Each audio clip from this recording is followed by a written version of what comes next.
the identification process of the bodies of the 45 Botswana nationals who died in a bus crash last Thursday at the Mmamatlakala Bridge between Marken and Mokopane in Limpopo is currently underway. Authorities briefed the media a short while ago. Let's get the latest now. We cross to our reporter Pimani Baloyi. Pimani, thank you so much for your time this afternoon. Of course, we always knew that this was not going to be an easy process for authorities. Just take us through what they said this morning.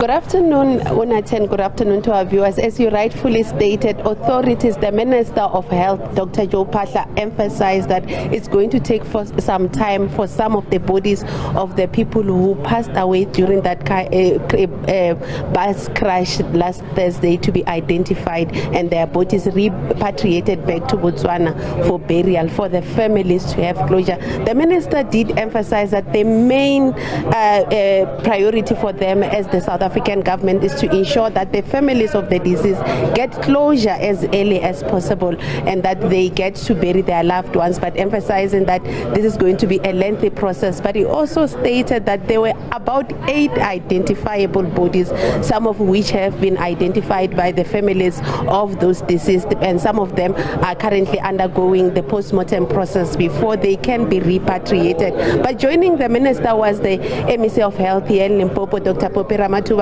who's been here, who's been following the story, assisting since the accident happened on that Thursday, and she's been monitoring the health of the young girl who survived. To speak more about this, I'm joined by the MEC. MEC Ramatuba, thank you so much for your time.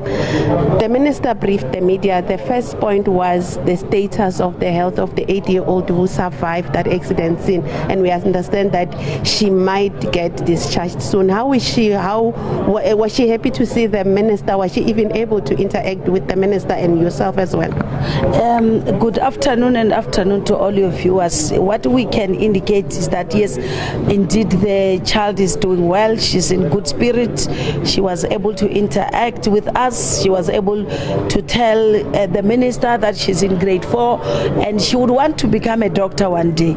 So for me and the minister to hear that, it was music in our ears, and we are happy with the progress that she has made.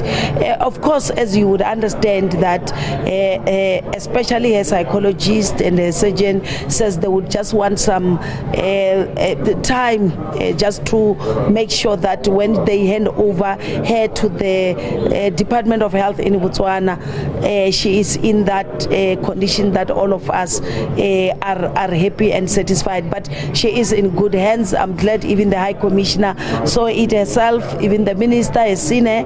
Yourself, you could go and see the hospital, even though I won't allow you in the ward for the child, but the child is in good spirit and the child will be discharged sooner than we can imagine.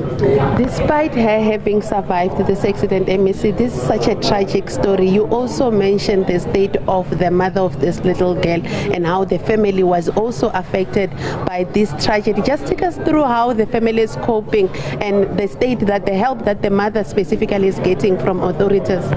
Yes, what we did as a Department of Health, because one thing that she could remember immediately when she woke up after undergoing the procedure in theater was to give us her mother's contacts, which we were able to contact them. She was able to talk to her mother, but she kept on asking for her mother's presence. She was crying for her mother to be here. That's why we made it our own that we arrange with the Botswana government. The mother is here with her. She was able to join her throughout the Easter weekend with another relative who has seen left. But we are here, we are accommodating the mother. And we must appreciate one of the good Samaritan here in Mokopane who has been able to come on board and say you don't have to pay. I would accommodate the mother. So fine, she is going through a lot, especially that she has also lost her mother in the accident. But seeing she's comforted by this miraculous daughter of hers, and even her, you would see that that she's in tears, but when she looks at the child, she's also saying, why, what have I done right to deserve this, that my child be the only one who survived that accident. So it's gonna be a long journey. Hence we are saying we will observe her closely. Even when we discharge her, we want to know who will be the receiving psychologist that side, who will be the receiving doctor that side, because this is a precious baby that we would not want just to be discharged to go to a village or to a community. Before she is integrated there, we should make sure that she is psychologically and mentally ready for all that. So we are comforted by the fact that she's doing very, very well, much better than I had thought. And the minister emphasized the processes that will unfold in terms of identifying the other deceased. Take us through what is the latest. How many people have thus far been able to be identified? Do we have a general number of how many people could have perished during that car crash? Okay. The report that you have from the Department of Transport was that there were 46 people on board and we've got one survivor, meaning a Department of Transport was guiding us on looking towards the number of 45, which we have not yet confirmed. I must say it up front. What we have currently received as the department, it's a 41 body bag which contains the remains. Of them, 9 of them appeared to be complete human being, which could be identified through naked eyes. But going through more investigations, radiology studies on Saturday, pathologists coming on Sunday to start examining the bodies, we picked up that 8 could be, and when the families came, we only picked up that it's only 8 that could be identified. The other 9th one must now be subjected to those other ones that could not be identified. Now from the 8, the 6 have already been positively identified. As we speak, postmortems for 4. By the time we were at the forensic around 12 in the morning, they were done.